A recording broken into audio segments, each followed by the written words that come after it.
Hello class. आज के इस वीडियो लेक्चर में हम देखेंगे डैम प्रूफ और फायर प्रूफ कंस्ट्रक्शन के बारे में। ठीक है, तो बेसिकली हमको करना क्या होता है कि हमको बिल्डिंग में वाटर या मॉइस्चर कंटेंट को आने से रोकना होता है और हमको फायर को भी प्रिवेंट करना होता है ताकि बिल्डिंग में किसी भी तरह से फायर को लगने से रोका जा सके। तो अभी इस वीडियो लेक्चर में हम लोग सिर्फ डैम प्रूफ के बारे में पढ़ेंगे। ठीक है, इस चैप्टर में हम लोग पढ़ेंगे कि कौन-कौन से मेथड, कौन-कौन से टेक्निक, क्या सोर्स क्या होता है, ठीक है? कौन-कौन सा डैम प्रूफिंग ट्रीटमेंट करते हैं ताकि बिल्डिंग में वाटर कंटेंट या मॉइस्चर कंटेंट को आने से रोका जा सके, ठीक है? तो सबसे पहले देखते हैं सोर्सेस कि क्या सोर्सेस हैं बिल्डिंग में डैम्पनेस आने के। तो सबसे पहला सोर्स यहाँ पे जो लिखा हुआ है वो है फॉल्टी डिज़ाइन ऑफ स्ट्रक्चर। अगर हम जो स्ट्रक्चर डिज़ाइन किए हुए हैं उसमें कोई फॉल्ट हो जिसके कारण से जो है बिल्डिंग में डैम्पनेस आ सकता है, ठीक। सेकंड है फॉल्टी कंस्ट्रक्शन और पुअर वर्कमैनशिप, ठीक है। मतलब जब कंस्ट्रक्शन कर रहे हैं तो फॉल्ट कंस्ट्रक्शन कर रहे हैं, मतलब कोई पैटर्न नहीं है, कोई स्केल नहीं है, ठीक है, कोई पैरामीटर नहीं है, बस ऐसे ही कंस्ट्रक्शन कर रहे हैं और जो वर्कमैनशिप है वो भी बहुत पुअर है, ठीक है। थर्ड है use of poor materials in construction, ठीक है। मतलब कि सेकंड क्लास या पुअर क्लास का कंस्ट्रक्शन मटेरियल यूज़ करना, ठीक है। ठीक है, अब इसके बारे में जो लिखा हुआ है वो हम लोग देखते हैं कि क्या लिखा हुआ है। ठीक है, तो मॉइस्चर जो है वो किसी भी डायरेक्शन से कहीं से भी आ सकता है, ठीक है। तो सबसे पहला देखते हैं कि इसमें क्या लिखा हुआ है, ठीक। ठीक, this cause rise to an easy access of moisture to enter into the building from different points, such as rise of moisture from the ground, rain penetration through wall, roof and floor, ठीक है। अब ये बता रहा है कि moisture जो है वो किसी भी डायरेक्शन से कहीं से भी आ सकता है। वो फाउंडेशन से भी बिल्डिंग में आ सकता है और फ्लोर या वॉल या रूफ से भी आ सकता है, ठीक है। जो ग्राउंड से वाटर मॉइस्चर जो है वो बिल्डिंग में आएगा वो कैपिलरी एक्शन के थ्रू आएगा और जो मॉइस्चर रेन के थ्रू पेनेट्रेट करके वॉल को पेनेट्रेट करके या रूफ को पेनेट्रेट करके करके आएगा वो मतलब ग्रेविटी के थ्रू आएगा, ठीक है। तो मॉइस्चर जो है वो किसी भी एक्शन के थ्रू आ सकता है, वो ग्रेविटी के थ्रू भी आ सकता है और कैपिलरी एक्शन के भी थ्रू भी आ सकता है, ठीक है। The moisture entering through the building from foundation roof travels in different directions further under the effect of capillary action and gravity respectively, ठीक है। तो जो फाउंडेशन से वाटर आएगा वो ग्रेविटी सॉरी कैपिलरी एक्शन के थ्रू आएगा और जो रूफ या वॉल के थ्रू जो आएगा वो ग्रेविटी के थ्रू आएगा, ठीक है। और ये जब बिल्डिंग में आएंगे तो इनका कोई पैटर्न नहीं होता है, वो किसी भी डायरेक्शन में आ सकता है, ठीक है। फिर उसके बाद क्या है the entering of water and its movement different parts of the building are positively cause. अच्छा, ये कुछ कारण है जिनकी वजह से ये बिल्डिंग में मॉइस्चर आ जाता है और वो डिफरेंट डिफरेंट डायरेक्शन में जाता है। तो हम लोग देखते हैं कि क्या कॉज है उसके।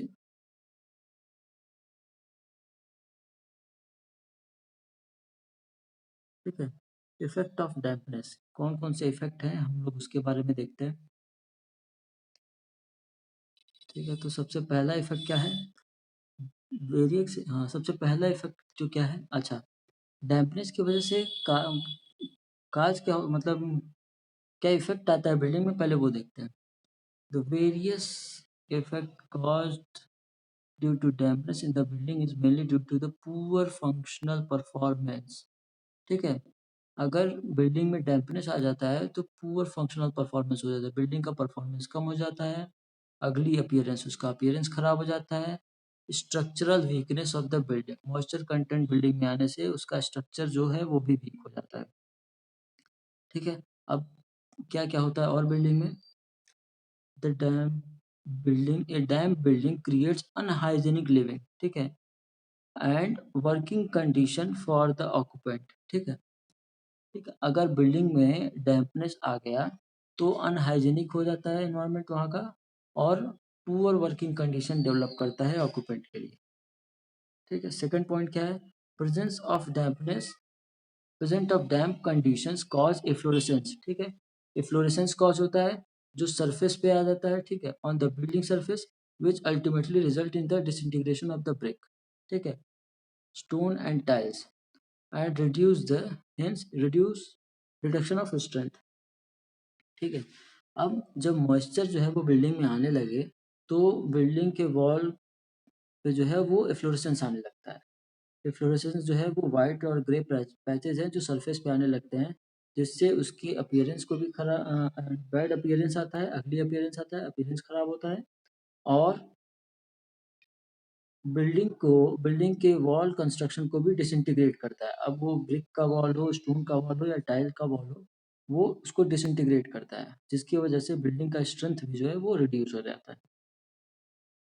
ठीक है, और क्या करता है, softening and crumbling of plaster. ठीक है, प्लास्टर को सॉफ्ट कर देता है और वो अपनी जगह से प्रॉपर बॉन्ड या वीक बॉन्ड होने की वजह से वो अपनी जगह से गिरने लगते हैं। ठीक, उसके बाद और क्या काज करता है, it may cause bleaching and flaking of the paint. ठीक है, पेंट जो है वो भी अपनी जगह से छूटने लगते हैं, which result in the formation of colour patches on the wall surface and ceiling. ठीक है, जिसकी वजह से कलर्ड पैचेस जो हैं वो वॉल और सीलिंग पे दिखने लगते हैं। ठीक है, अगर बिल्डिंग में मॉइस्चर आता है तो सरफेस से और पेंट के बीच में जो एडिशन बॉन्ड होता है वो वीक होने लगता है, जिसकी वजह से वो पेंट जो है वो सरफेस से छूट के नीचे गिरने लगते हैं। ठीक है, जिसकी वजह से वॉल का सरफेस जो है वो बहुत खराब हो जाता है। ठीक, उसके बाद और क्या करता है, corrosion of metals use in the construction of buildings. ठीक है, बिल्डिंग में जो भी मेटल यूज किए गए हैं उसको कोरोड करता है, मॉइस्चर की वजह से उसमें कोरोजन आना स्टार्ट होता है, और अगर एक बार स्टील या मेटल में कोरोजन आना स्टार्ट हो गया तो उसका स्ट्रेंथ भी रिड्यूस हो जाता है। ठीक, फिर और क्या करता है, the materials used as floor covering such as tile are damaged because they lose addition with the floor base. ठीक है, जब मॉइस्चर कंटेंट बिल्डिंग में आने लगता है तो वो जो फ्लोर कवरिंग होता है, जो टाइल हम लोग यूज़ किए होते हैं और फ्लोर बेस के बीच में जो एडिशन बॉन्ड होता है वो वीक होने लगता है, वो कमज़ोर होने लगता है, जिसकी वजह से ये फ्लोर को भी डैमेज करता है। फिर नेक्स्ट क्या है, timber when in contact with damp condition get deteriorated due to the effect of wrapping, buckling and rolling of timber। ठीक है, अगर टिम्बर यूज़ किए हैं बिल्डिंग में तो अगर उसमें मॉइस्चर कंटेंट आने लगा तो उससे क्या होता है कि बिल्डिंग का उसका डिटोरिएशन होने लगता है, और जो टिम्बर में डिफेक्ट आते हैं वो भी मॉइस्चर की वजह से जो डिफेक्ट आते हैं वो भी आने लगते हैं। ठीक है, जैसे wrapping, buckling and rolling of timber. ठीक है, ये सारे डिफेक्ट जो हैं वो मॉइस्चर कंटेंट के आने की वजह से होते हैं। फिर नेक्स्ट क्या है, all the electrical fittings get deteriorated.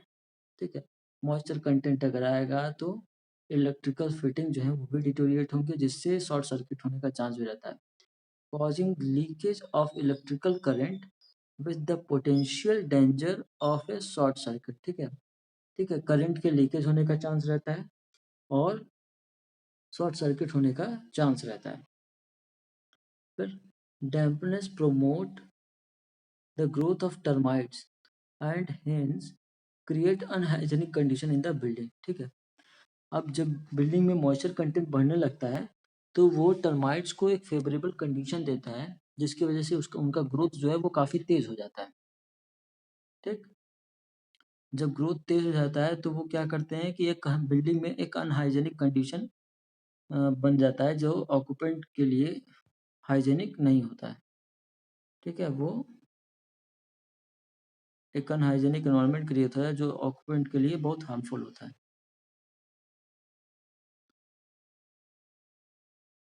फिर नेक्स्ट नेक्स्ट पॉइंट क्या है,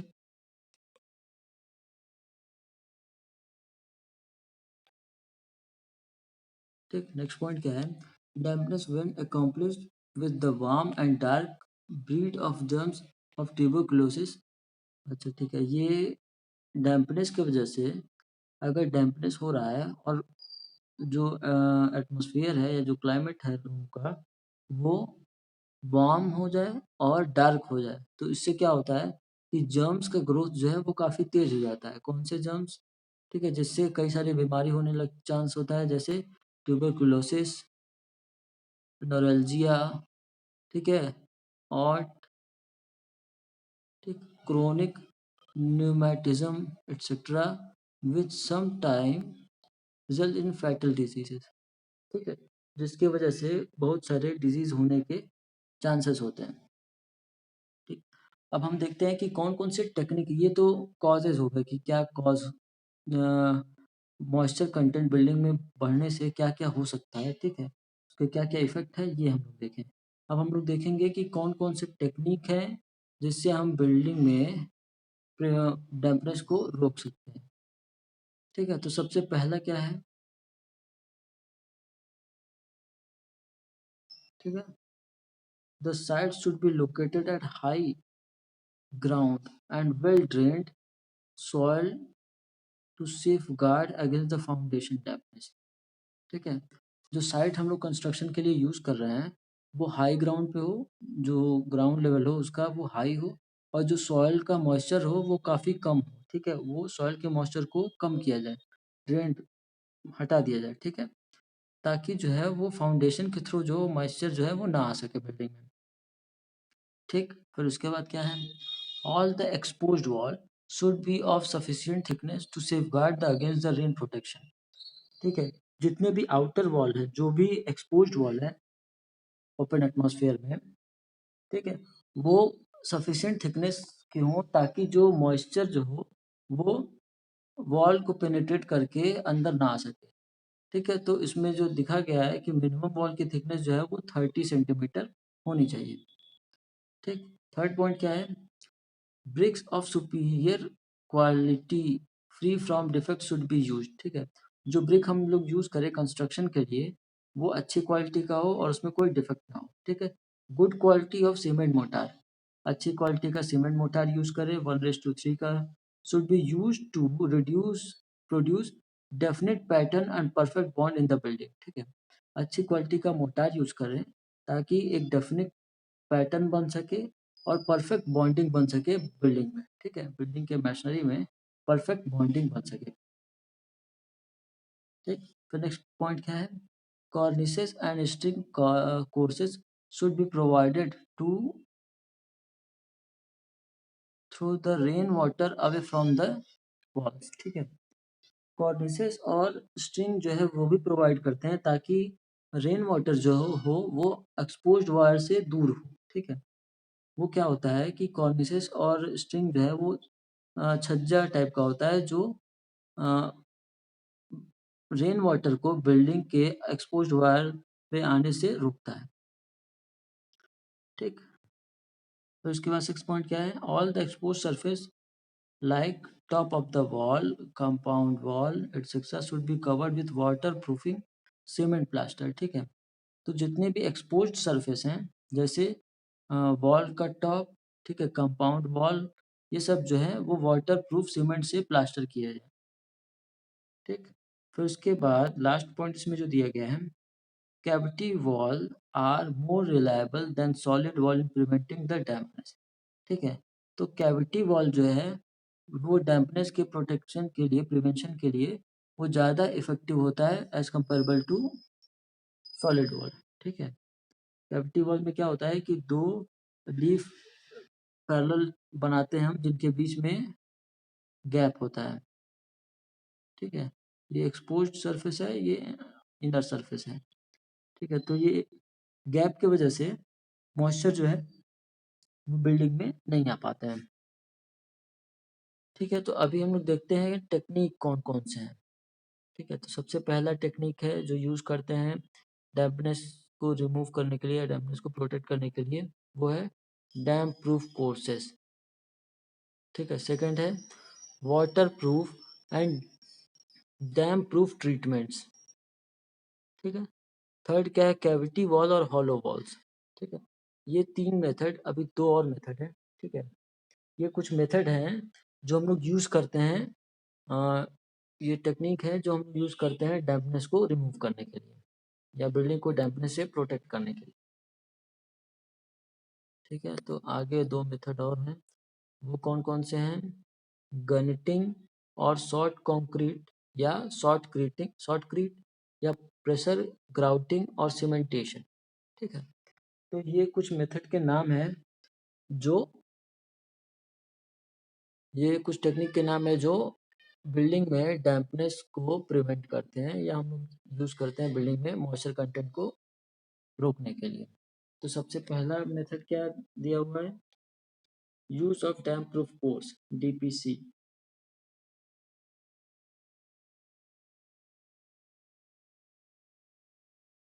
ठीक है, use of damp proof course में सबसे पहला है कि डैम्प प्रूफिंग कोर्स करते हैं। ठीक है, तो ये है वो डैम्प डीपीसी का लेयर। ठीक है, ये ग्राउंड पे देते हैं, ग्राउंड से जस्ट एबव, ठीक है, प्लिंथ लेवल पे। ठीक है, तो इसके बारे में पहले थ्योरी देखते हैं क्या लिखा हुआ है।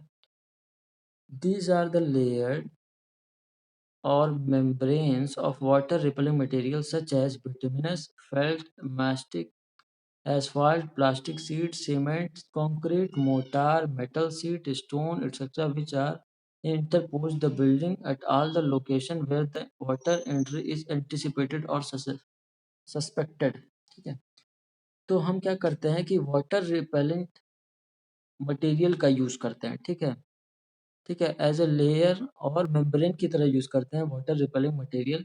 इसमें कौन कौन सा यूज करते हैं? बिटुमिन यूज करते हैं, फेल्ट यूज करते हैं, मैस्टिक यूज करते हैं, एसफाल्ट यूज कर सकते हैं, फिर प्लास्टिक सीट यूज करते हैं, सीमेंट कंक्रीट यूज करते हैं, मोटार यूज करते हैं, मेटल सीट यूज करते हैं और स्टोन यूज करते हैं। इस ऐसे मटेरियल जो है वो डीपीसी में यूज करते हैं। और कहाँ यूज करते हैं? जहाँ से ग्राउंड से मॉइस्चर आने का, बिल्डिंग में मॉइस्चर आने का चांस जो है वो ज्यादा होता है। ठीक है, ऐसे जगह जहाँ से ग्राउंड से बिल्डिंग में मॉइस्चर आने का चांस जो है वो ज़्यादा होता है, वहाँ पे हम इसको यूज़ करते हैं। फिर उसके बाद लिखा हुआ है द बेस्ट लोकेशन और position of DPC in the case of building without basement lies at plinth level or structures without any plinth level. It should be laid at least 15 centimetre above ground level. ठीक है, मतलब ये position बताया गया है कि अगर कोई बिल्डिंग है जो अंडरग्राउंड नहीं है, ठीक है, जिसमें बेसमेंट नहीं है, ठीक है, वो बिल्डिंग जो है उसमें डीपीसी जो है वो प्लिंथ लेवल पे करते हैं। ठीक है, स्ट्रक्चर के प्लिंथ लेवल पे करते हैं। और अगर प्लिंथ लेवल नहीं है तो ग्राउंड से 15 सेंटीमीटर के हाइट पे करते हैं। ठीक है, ठीक है, building lies without basement lies at plinth level और structure without any plinth level. ठीक है, प्लिंथ लेवल पे करते हैं। ठीक है, और उसके बाद and structure without plinth level it should be laid at 15 centimetre above ground level. ठीक है, तो या तो प्लिंथ लेवल पे करते हैं या तो ग्राउंड से 15 सेंटीमीटर ऊपर करते हैं। ठीक है, और उसके बाद the dam proof course provide horizontally and vertically in floor wall etcetera. ठीक है, ये हॉरिजेंटली और वर्टिकली दोनों डायरेक्शन में प्रोवाइड किया जाता है। ठीक है, वॉल और फ्लोर पे। ठीक है, in case of basement the line of DPC is known as taking figure shows the DPC treatment above the ground level। ठीक है, ठीक है, तो ये फिगर जो है वो डीपीसी के बारे में बताया गया है कि अबव ग्राउंड लेवल पे एक नए बिल्डिंग में डीपीसी कहाँ करते हैं। तो इस फिगर में देखें तो ये जो डार्क लाइन बना हुआ है यही है डीपीसी। ये हमारा है फ्लोरिंग, टाइल फ्लोरिंग। ठीक है, और ये हमारा वॉल है, ये फ्लोर लेवल है, ये ग्राउंड लेवल है और ये प्लिंथ लेवल है। तो इनके बीच में जो डिस्टेंस है वो 15 सेंटीमीटर है। ठीक, ये फाउंडेशन है। ठीक, फिर उसके बाद ये डीपीसी है। ठीक है, ये लाइन जो है ये लाइन जो है वो डीपीसी है। ठीक, ये क्या करता है कि ग्राउंड के मॉइस्चर को बिल्डिंग में आने से रोकता है। ठीक, फिर सेकंड पॉइंट क्या है? ठीक है, सेकंड पॉइंट क्या है? Water proof surface treatment. ठीक है, हम सरफेस ट्रीटमेंट करते हैं वाटर प्रूफिंग करने के लिए, ठीक है, डैम प्रूफ करने के लिए। ठीक, the surface treatment consist in filling up the pores of material exposed by to the moisture. ठीक है, हम क्या करते हैं कि जो सरफेस एटमॉस्फेयर पे एक्सपोज्ड है, एक्सपोज्ड सरफेस है, उसके पोर्स को हम फिल कर देते हैं और एक डेंस मास में कन्वर्ट कर देते हैं जिसको वाटर पेनिट्रेट करके अंदर ना आ सके। ठीक है, तो आगे देखते हैं।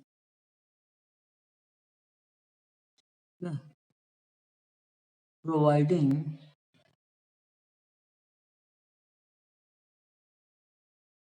ठीक है, providing a thin film of water repellent material over the surface, internal and external. ठीक है, external treatment is effective in preventing the dampness. ठीक है, एक वाटर रिपेलेंट कोट कर देते हैं। ठीक है, expose expose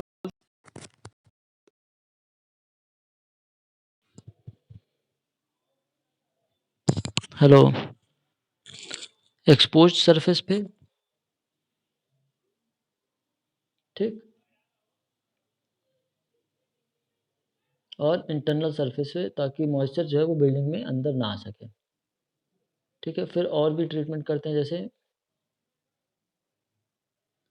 many surface treatment like pointing, plastering, painting, distempering, etc. are used to expose surface and also to internal surface. ठीक है, ये सारे पॉइंट जो हैं हम लोग यूज़ करते हैं इंटरनल और एक्सटर्नल, ताकि मॉइस्चर कंटेंट को आने से रोका जा सके। ठीक है, पॉइंटिंग, प्लास्टरिंग, पेंटिंग, डिस्टेम्परिंग। ठीक है, एक्सपोज सरफेस पे और इंटरनल सरफेस पे, ताकि हम मॉइस्चर कंटेंट को बिल्डिंग में आने से रोक सकें। The most common uses protection the wall is lime cement plaster. ठीक है, जो सबसे कॉमन मेथड है वो हम क्या करते हैं कि प्लास्टरिंग करते हैं। ठीक है, 1:6 का। ठीक है, जिसमें 1 सीमेंट है और 6 लाइम है। ठीक है, यही जनरली यूज़ करते हैं। फिर generally exposed sir generally employed as water proofing agent in the surface treatment just are sodium, potassium and silicate, potassium silicate। ठीक है, तो वाटर प्रूफिंग एजेंट जो है वो हम यूज़ करते हैं सरफेस ट्रीटमेंट पे, वो क्या होता है? सोडियम और पोटेशियम सिलिकेट। ठीक है, एल्यूमिनियम और zinc sulphate, barium hydroxide, magnesium sulphate in alternate applications. ठीक है, तो ये सारे केमिकल का हम लोग सरफेस पे यूज़ करते हैं, ताकि सरफेस को जो है वो डैम्प प्रूफ बनाया जा सके। Soft soap, alum are the alternate applications. Unile and unseed oil, coal, tar, bitumen, wax and fats, resin and gums। ठीक है, ये सारे मटेरियल जो है वो हम लोग सरफेस पे यूज़ करते हैं, ताकि मॉइस्चर कंटेंट को कम किया जा सके। ठीक है, मॉइस्चर कंटेंट को बिल्डिंग में आने से रोका जा सके। फिर उसके बाद क्या है? वैक्स। अच्छा, ट्रॉपिकल रीजन में हम लोग वैक्स और फैट को नहीं यूज़ करते हैं, क्योंकि टेम्परेचर जो है वो यहाँ राइज़ करता है ज़्यादा, तो ये मेल्ट हो जाते हैं। ठीक है, wax and fat are not suitable in tropics as they melt when rising temperature. जैसे टेम्परेचर बढ़ेगा तो वो मेल्ट हो जाते हैं। ठीक है, फिर उसके बाद इंटरनल डैम प्रूफिंग ट्रीटमेंट। तो थर्ड पॉइंट क्या है? Internal dam proofing treatment. तो इसमें क्या है? इसमें भी बहुत सारे कंपाउंड जो हैं वो हम लोग यूज़ करते हैं सरफेस को वाटरप्रूफ या डैम प्रूफ बनाने के लिए। ठीक है, the integrated damp proof treatment. The integrated treatment consist of adding certain compound to the concrete और mortar during the process of mixing. ठीक है, मिक्सिंग के टाइम में ही हम उसमें कुछ कंपाउंड मिक्स कर देते हैं जो वाटर प्रूफ बनाते हैं, ठीक है, कंक्रीट को वाटरप्रूफ बनाते हैं या मोर्टार को वाटरप्रूफ बनाते हैं, which when used in construction act as barrier to the moisture penetration under different principle। ठीक है, अलग अलग प्रिंसिपल पे ये वर्क करते हैं, जो क्या करते हैं कि बिल्डिंग में मॉइस्चर कंटेंट को आने से रोकते हैं। ठीक है, तो सबसे पहला इसमें क्या है,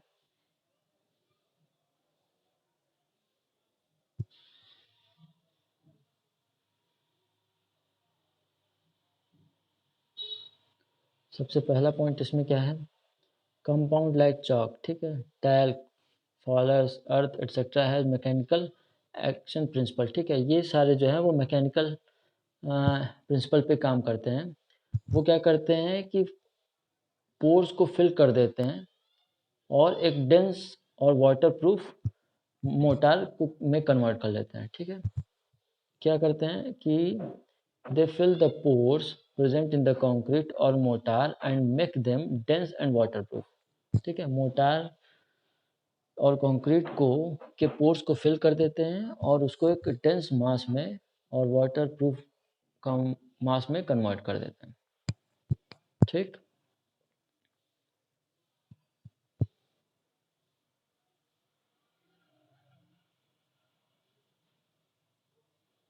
ठीक है, फिर compound like denser, waterproof sulphates, calcium chloride etcetera work as chemical principle. ठीक है, ये कुछ केमिकल प्रिंसिपल पे भी वर्क करते हैं जो रिएक्ट करके पोर्स को फिल कर देते हैं। ठीक है, और वो वाटर रेसिस्टेंट बन जाते हैं। They react chemically and fill the pores to act as water resistant. वो केमिकली रिएक्ट करते हैं और पोर्स को फिल कर देते हैं। ठीक, तो वो जो है वाटर रेसिस्टेंट बन जाते हैं। फिर नेक्स्ट, कंपाउंड लाइक सोप।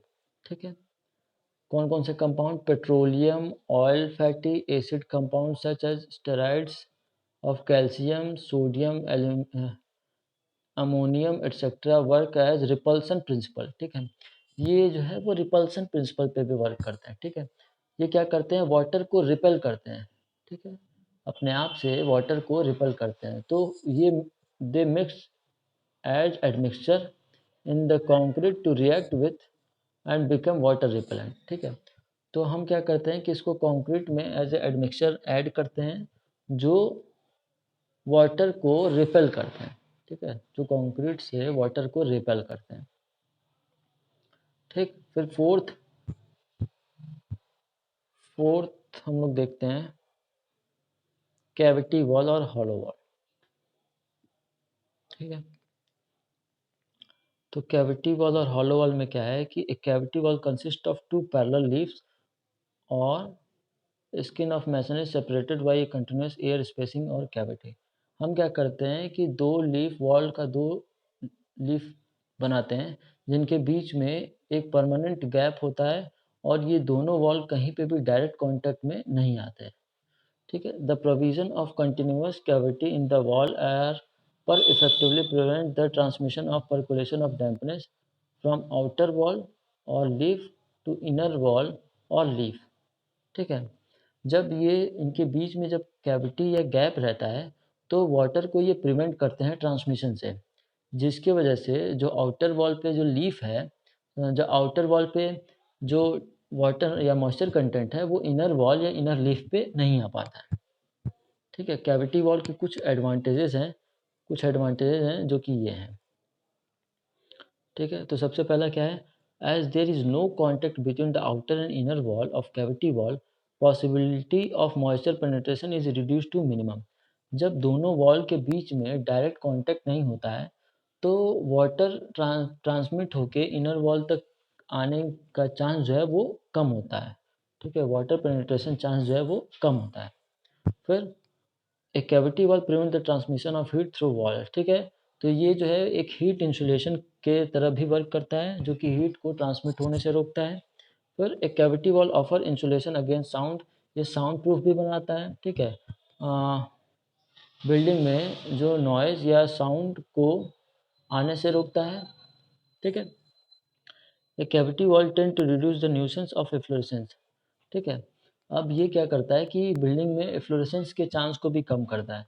जब आउटर वॉल के मॉइस्चर को बिल्डिंग के इनर वॉल तक नहीं पहुंचने को नहीं मिलेगा, उसका ट्रांसमिशन नहीं होगा, तो जो ब्रिक से या स्टोन में जो मॉइस्चर आएगा नहीं इनर वॉल में, तो उसके वजह से जो इनर वॉल पे एफ्लोरेसेंस है वो भी कम होगा या नहीं होगा।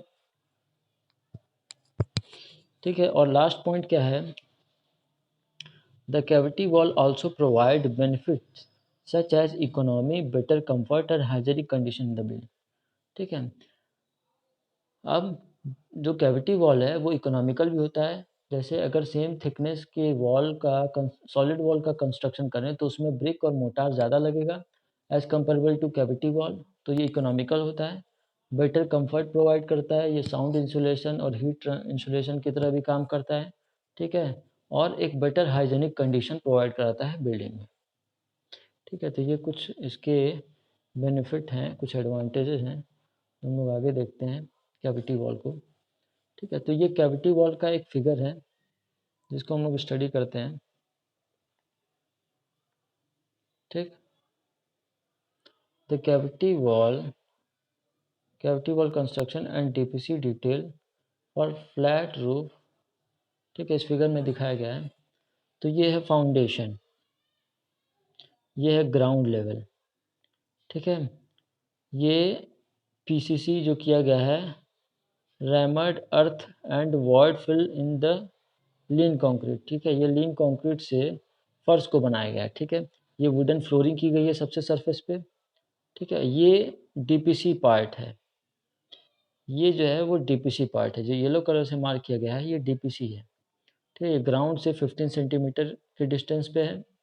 ठीक है, और दोनों वॉल की डीपीसी जो है वो अलग अलग है, ये दोनों एक दूसरे के कांटेक्ट में नहीं है।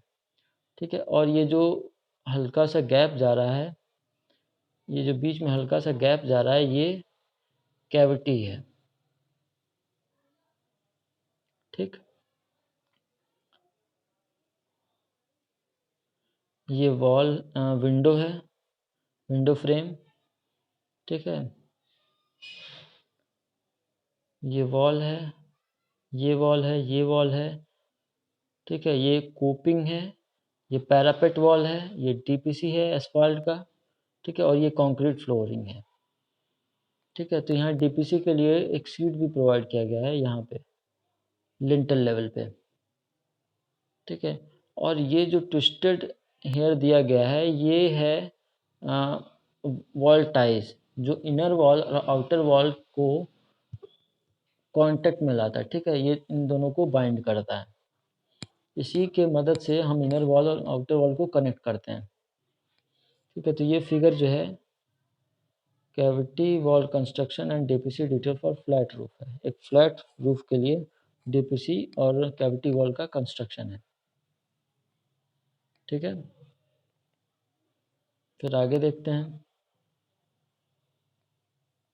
ठीक है, गनटिंग और सॉफ्ट कंक्रीट। हम क्या करते हैं कि जैसे गार्डन में वाटर स्प्रे करते हैं फ्लेक्सिबल पाइप के थ्रू, सेम चीज़ यहाँ पे भी करते हैं, बस उसमें कंक्रीट होता है या मोटार करते हैं, मोटार का फ्लो कराते हैं, उसी को गनटिंग कहते हैं। The technique of gunneting consists of forming an impervious layer of rich cement, mortar 1:3, or fine aggregate mixed with waterproof over the exposed concrete surface, over the pipes and sanitars, cisterns, etc. for resisting the water pressure. ठीक है, तो हम इसको use करते हैं pipes cistern पे। ठीक है, और एक्सपोज कंडीशन पे सीमेंट मोटार या उसमें फाइन एग्रीगेट को मिक्स करके, ठीक है, वाटर प्रूफिंग मटेरियल को यूज़ करके उसके सरफेस पे, कंक्रीट के सरफेस पे लगाते हैं। ठीक है, this technique is an impervious of high compressive strength. ठीक है, तो इसका कंप्रेसिव स्ट्रेंथ भी ज़्यादा होता है often, and hence there is also very helpful for reconditioning और रिपेयरिंग ओल्ड कंक्रीट। ठीक है, ये ओल्ड कंक्रीट को रिपेयर और रेट्रोफिटिंग रिकंडीशनिंग के लिए ज़्यादा यूज़फुल होता है। ठीक है, लास्ट पॉइंट क्या है डैम प्रूफ में, प्रेशर ग्राउटिंग और सीमेंटेशन। ठीक है, ये फाउंडेशन पे करते हैं ताकि ग्राउंड के मॉइस्चर को बिल्डिंग में आने से रोका जा सके। ठीक है, तो mixture of cement, sand, and water under pressure into the crack and voids or fissures to prevent the structural component or the ground। ठीक है, हम क्या करते हैं कि ये मिक्सचर होता है सीमेंट सैंड का, ठीक है, और प्रेशर के थ्रू क्रैक और वॉइड्स में फिल किया जाता है स्ट्रक्चर के कंपोनेंट में और या ग्राउंड में, ताकि इसको वाटर प्रूफ बनाया जा सके। ठीक है, in general the foundation are given this treatment to avoid the moisture penetration. ठीक है, हम क्या करते हैं जनरली, जो फाउंडेशन में इस इसका ट्रीटमेंट देते हैं ताकि मॉइस्चर जो है वो बिल्डिंग में ना आ सके और वॉइड्स को पूरा फिल किया जा सके फाउंडेशन को। This technique use for repairing the structure के रिपेयरिंग में भी यूज करते हैं। Consolidating ground to improve the bearing capacity. ठीक है, ग्राउंड के बियरिंग कैपेसिटी को बढ़ाने के लिए करते हैं। Forming water cut off to prevent the seepage. ठीक है, और सीपेज को रोकने के लिए वाटर के कट ऑफ बनाने के लिए यूज करते हैं। ठीक है, तो ये 6 मेथड हैं जो डैम प्रूफिंग के लिए यूज किए जाते हैं। अगले लेक्चर में हम पढ़ेंगे फायर प्रोटेक्शन। ठीक है, अगले लेक्चर में हम लोग पढ़ेंगे fire protection. Okay, thank you class.